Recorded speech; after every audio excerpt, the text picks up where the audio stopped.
Hello everyone, welcome to my YouTube channel special academy. तो कैसे हैं आप सब? आई होप आप सब बढ़िया होंगे। तो देखिए, ये क्वेश्चन हमने कर लिए थे और आज हम जियोग्राफी के ही क्वेश्चन डिस्कस करेंगे। तो ये वाला क्वेश्चन हमने डिस्कस कर लिया था, दैनिक तापमान परास किस शहर का सबसे अधिक होता है। तो ऑप्शन के हिसाब से जो था, तो इसका आंसर आएगा ऑप्शन नंबर ए, नई दिल्ली। और नेक्स्ट क्वेश्चन था, इनमें से कौन सा एक केंद्र शासित क्षेत्र नहीं है। तो ऑप्शन दिए गए थे और इसका सही आंसर आएगा गोवा। और स्टूडेंट्स, आपको हमारी ये वीडियोस कैसी लग रही है कमेंट सेक्शन में ज़रूर बताएं। और पहली बार चैनल पर विजिट कर रहे हैं तो चैनल को सब्सक्राइब जरूर करें और कमेंट सेक्शन में अपनी फीडबैक जरूर दें। तो 112 क्वेश्चन है हमारे पास। भारत में सबसे बड़ा बांध कौन सा है? भारत में सबसे बड़ा बांध कौन सा है? तो ऑप्शन दिए गए हैं, देखिए, तुंगभद्रा बांध, नागार्जुन सागर बांध, भाखड़ नांगल बांध या फिर हीराकुंड बांध। तो इसका जो सही आंसर आएगा वो आएगा ऑप्शन नंबर यहाँ पर डी, हीराकुंड बांध। अब ये जो हीराकुंड बांध है ये कौन सी नदी पर है और कौन से राज्य में है? तो देखिए, ये जो हीराकुंड बांध है ये है उड़ीसा में है। और कौन सी नदी पर है? तो महानदी पर ये जो है तो बांध स्थित है। और कितना किलोमीटर ये फैला हुआ है? तो 25.8 किलोमीटर। और उसी तरह से बात की जाए कि इसका जो निर्माण कार्य था वो कब पूरा हुआ हीराकुंड बांध का, तो हीराकुंड बांध का जो निर्माण कार्य था वो पूरा हुआ था 1957 में। इस तरह के जो क्वेश्चन है, देखिए, आने वाले पेपर में इस तरह के क्वेश्चन बनने की पक्की संभावना है कि देखिए, पूछते तो सभी ऐसे ही पूछते हैं कि जो हीराकुंड बांध है वो कौन सी नदी पर है, कौन से राज्य में है। लेकिन अब जो है तो थोड़े क्वेश्चन जो है तो टफ कर दिए जा रहे हैं कि हीराकुंड बांध का निर्माण कब पूरा हुआ, तो 1957 में। उसी तरह से जो है तो बहुत सारे क्वेश्चन बनते हैं बांधों से रिलेटेड। तो जैसे भारत का सबसे बड़ा गुरुत्वाकर्षण बांध कौन सा है? तो भारत का सबसे बड़ा गुरुत्वाकर्षण बांध कौन सा है? तो हमारे हिमाचल प्रदेश में है और सतलुज नदी पर है। भाखड़ नांगल बांध, ये उसका नाम है, भाखड़ नांगल बांध, हिमाचल प्रदेश में है, सतलुज नदी पर। उसी तरह से क्वेश्चन आता है कि दुनिया का सबसे बड़ा बांध कौन सा है? तो दुनिया का सबसे बड़ा जो बांध है वो है थ्री जॉर्ज बांध। कौन सी नदी पर है? तो यांगेत्सी नदी पर है।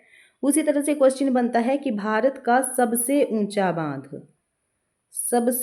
बांध कौन सा है?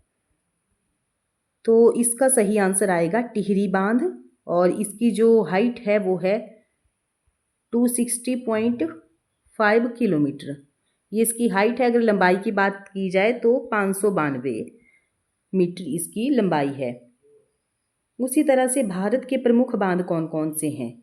तो देखिए, भारत के बहुत सारे बांध हैं जो पेपर में पूछे जाते हैं, जैसे कि सरदार सरोवर बांध है। कहाँ पर? ये देखिए, गुजरात में है सरदार सरोवर बांध। और गुजरात में है नर्मदा नदी पर। उसी तरह से एक और आता है इंदिरा सागर बांध। ये कहाँ पर है? तो ये मध्य प्रदेश में है। अच्छा, मध्य प्रदेश में है, कौन सी नदी पर है? तो नर्मदा नदी पर है।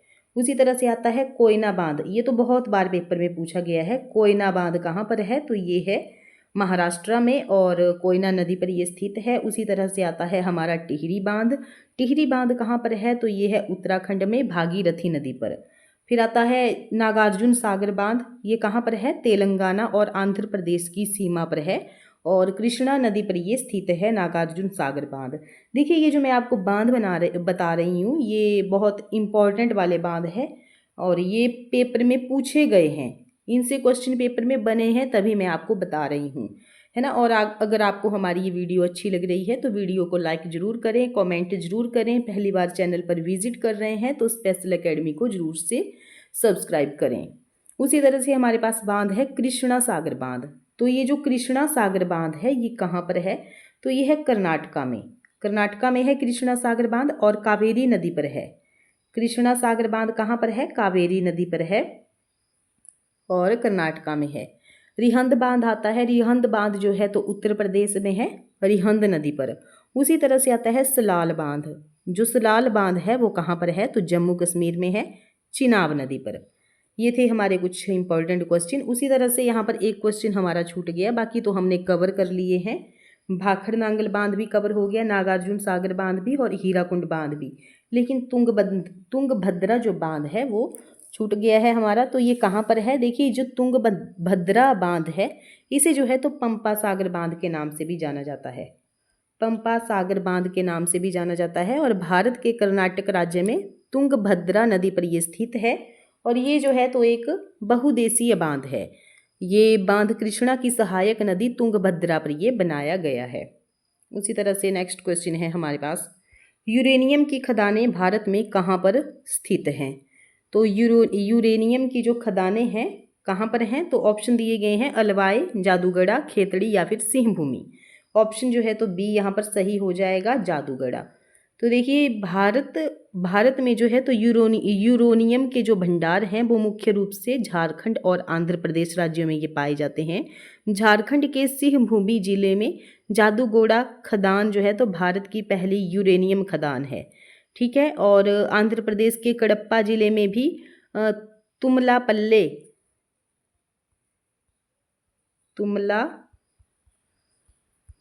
कुछ इस तरह से नाम है, तुमलापल्ले, ये कहाँ पर है, तो आंध्र प्रदेश में है। ये भी एक यूरेनियम भंडार का एक महत्वपूर्ण हिस्सा है। तो कहाँ कहाँ मैंने आपको बताई, एक तो है हमारे पास झारखंड में और दूसरी आंध्र प्रदेश में। यहाँ पर जो है तो यूरेनियम के भंडार पाए जाते हैं। और आंध्र प्रदेश के कडप्पा जिले में तुमलापल्ले खदान भी एक महत्वपूर्ण खदान है। और ये जो मैंने जादूगोड़ा की खदान बताई ये कहाँ पर है, ये है झारखंड में। कहाँ पर है, तो झारखंड में है जादूगोड़ा की खदान।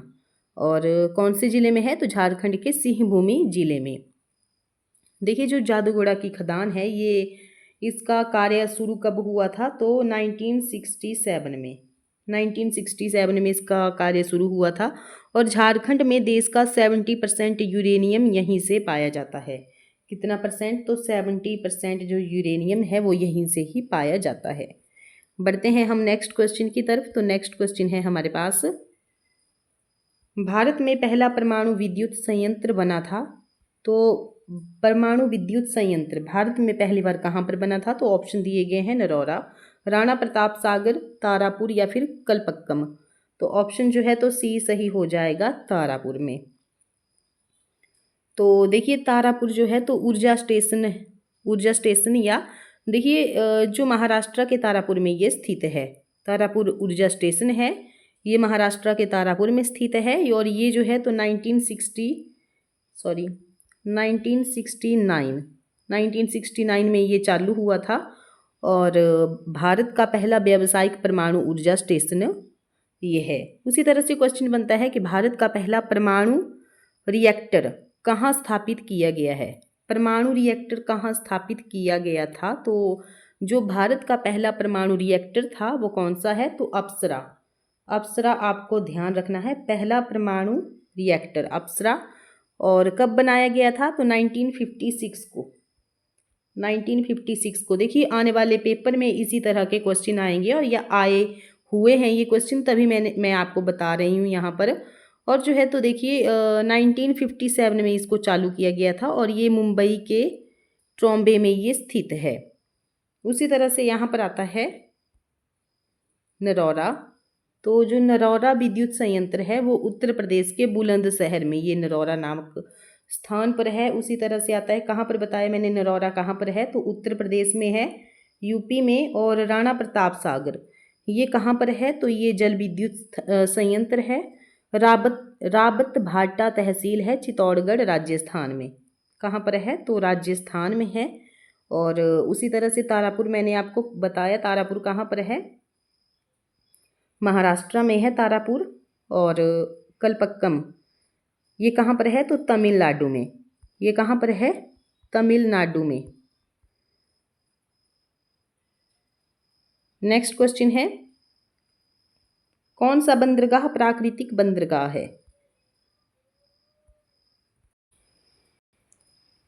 यहाँ पर प्राकृतिक बंदरगाह की बात की गई है। ऑप्शन यहाँ पर दिए गए हैं, कांडला, पारादीप, तूतीकोरिन या फिर बॉम्बे।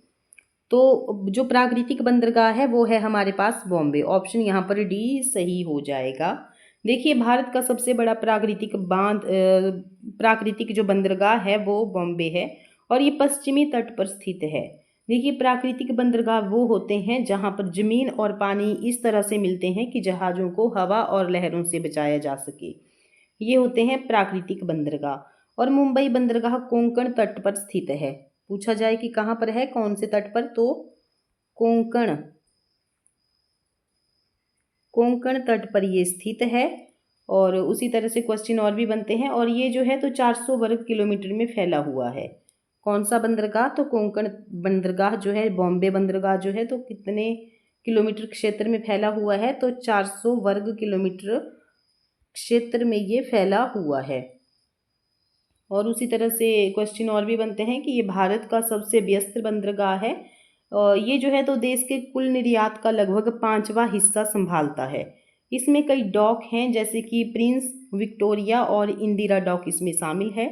देखिए जवाहर द्वीप में जो है तो कच्चे तेल और पेट्रोलियम उत्पादों को संभालने के लिए 4 जेटी है और ये भारत के पश्चिमी तट पर ये स्थित है।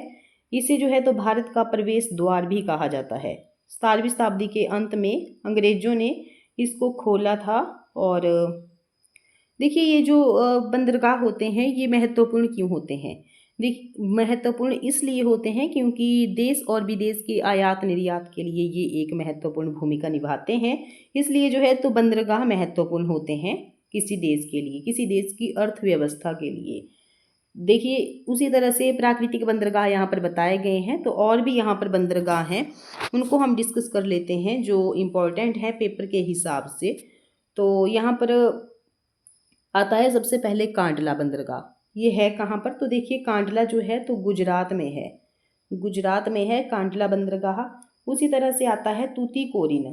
तूतीकोरिन बंदरगाह कहाँ पर है, तो तूतीकोरिन आता है तमिलनाडु में। तूतीकोरिन कहाँ आता है, तो तमिलनाडु में आता है। फिर विशाखापट्टनम बंदरगाह है, तो जो विशाखापट्टनम बंदरगाह है वो कहाँ पर है, तमिलनाडु में है। उसी तरह से आता है जो तूतीकोरिन है वो तमिलनाडु में है और विशाखापट्टनम है आंध्र प्रदेश में, आंध्र प्रदेश में है। और मारमा गाँव कहाँ पर है, तो गोवा में है, ये गोवा में आएगा। उसी तरह से पोर्ट ब्लेयर बंदरगाह कहाँ पर है, तो पोर्ट ब्लेयर जो बंदरगाह है वो आएगा हमारा अंडमान निकोबार में, अंडमान निकोबार में ये आएगा। फिर जो कोचीन बंदरगाह है वो कहाँ पर है, कोचीन बंदरगाह वो केरल में आएगा।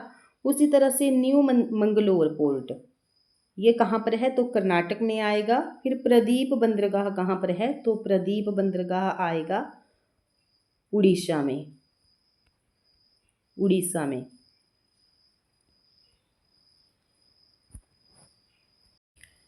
अच्छा मैंने आपसे अभी एक क्वेश्चन आपको मैंने बताया था कि महाराष्ट्र में कौन सी नदी बहती है, तो आप कमेंट करके बताइए महाराष्ट्र में कौन सी नदी बहती है और उस नदी के ऊपर कौन सा बांध बना हुआ है, ये आप मुझे कमेंट करके बताएंगे। पिछली वीडियो में हमने डिस्कस किया हुआ है महाराष्ट्र में कौन सी नदी है जिसके ऊपर उसी के नाम पर जो है तो वो बांध बना हुआ है। नेक्स्ट क्वेश्चन है सबसे बड़ी लोकोमोटिव फैक्ट्री भारत में स्थित है, तो लोकोमोटिव जो फैक्ट्री है वो भारत में कौन सी है, तो या इसको सबसे पुरानी भी बोल सकते हैं, सबसे पुरानी लोकोमोटिव फैक्ट्री जो है तो भारत में कौन सी है। ऑप्शन दिए गए हैं देखिए यहाँ पर, और इसका ऑप्शन आएगा चित्तरंजन। ऑप्शन जो है तो यहाँ पर डी सही हो जाएगा, चित्तरंजन दास, चित्तरंजन लोकोमोटिव वर्क्स। और इसकी जो स्थापना है वो कब हुई थी, तो देखिए इसकी जो स्थापना है वो हुई थी 1950 में, 1950 में इसकी स्थापना हुई थी। और भारत की पहली लोकोमोटिव निर्माण की ये एक इकाई थी। अच्छा क्वेश्चन बनता है कि भारत का सबसे बड़ा रेल इंजन कारखाना कहाँ पर है, सबसे बड़ा रेल इंजन कारखाना, और इन्हीं में से ये क्वेश्चन बन के आते हैं पेपर में और हम भूल जाते हैं। देखिए भारत का सबसे बड़ा जो रेल इंजन कारखाना है वो है बनारस लोकोमोटिव वर्क्स। क्या है, बनारस लोकोमोटिव वर्क्स, और कहाँ पर है, तो वाराणसी में ये स्थित है। पहले जो है तो इसे डीजल रेल इंजन कारखाना के नाम से भी जाना जाता था। किस नाम से, तो डीजल रेल इंजन कारखाना के नाम से भी इसको जाना जाता था। अच्छा एक और क्वेश्चन बनता है कि भारत में रेल कोच फैक्ट्री कहाँ पर है, भारत में रेल कोच फैक्ट्री कहाँ पर है? तो आपको पता होना चाहिए, कपूरथला में है। कपूरथला स्थित रेल कोच फैक्ट्री जो है तो पंजाब राज्य में भारतीय रेलवे की एक कोच निर्माण की एक इकाई है। अच्छा, एक क्वेश्चन बनता है कि एशिया का सबसे पुराना रेलवे कारखाना कहाँ पर है? एशिया का सबसे पुराना जो रेलवे कारखाना है वो कहाँ पर है? तो जमालपुर रेलवे वर्कशॉप, ये है एशिया का सबसे पुराना रेलवे कारखाना, जमालपुर रेलवे वर्कशॉप। और ये है कहाँ पर? तो ये है बिहार में। कहाँ पर है? तो बिहार में है। और देखिए 163 साल ये पहले शुरू हुआ था, ये 163 साल ये पुराना है। कितना साल पुराना है? तो 163 साल ये पुराना है। अच्छा, ये इसको शुरू कब किया गया था? तो 8 फरवरी 1862 को। कब शुरू किया गया था? तो 8 फरवरी 1862 को। क्वेश्चन क्या पूछा मैंने आपसे? एशिया का सबसे पुराना रेलवे कारखाना कहाँ बताया? बिहार में है। नाम क्या है? जमालपुर रेलवे वर्कशॉप है। कितने साल पहले का है? तो 163 साल पहले का है ये। और 8 फरवरी 1862 को इसको शुरू किया गया था। अच्छा, एक क्वेश्चन और बनता है कि भारत का सबसे लंबा रेलवे प्लेटफॉर्म कौन सा है? तो आप ये कमेंट करके ज़रूर बताएं अभी हमें। ये क्वेश्चन मैं आपसे पूछ रही हूँ कि भारत का सबसे लंबा जो रेलवे प्लेटफॉर्म है वो कौन सा है, नाम क्या है उसका। तो आज हम यही क्वेश्चन डिस्कस करेंगे। वीडियो आपको कैसी लगी है कमेंट सेक्शन में ज़रूर बताएं, और अच्छी लगी है तब भी हमें कमेंट में ज़रूर बताएं। अगर कुछ कमियां हैं तो उसके लिए फीडबैक ज़रूर दें। और मिलते हैं हम नेक्स्ट वीडियो में। Thank you. और देखिए, अगर पहली बार हमारे चैनल पर विजिट कर रहे हैं आप तो चैनल को सब्सक्राइब जरूर करें। मिलते हैं हम नेक्स्ट वीडियो में। Thank you.